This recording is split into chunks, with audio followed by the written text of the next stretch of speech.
বাবা কোথায় যাচ্ছিস? মা বাজারে যাচ্ছি। আমার চটি ছিঁড়ে গেছে, আমার একটা নতুন চটি এনে দে। কত লাগবে টাকা? চটির দাম তো 150 টাকা নিয়ে 500 টাকা বলে।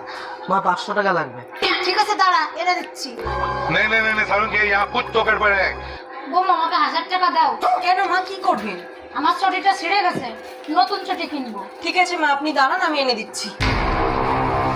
এই 2000 টাকা দাও তো। কেন? আরে দিতে বললাম তো। আরে বাবা ঠিক আছে, তো রাগ করছো কেন? দিচ্ছি।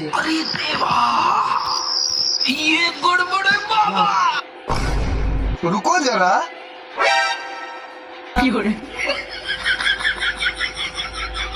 এই নিন মা।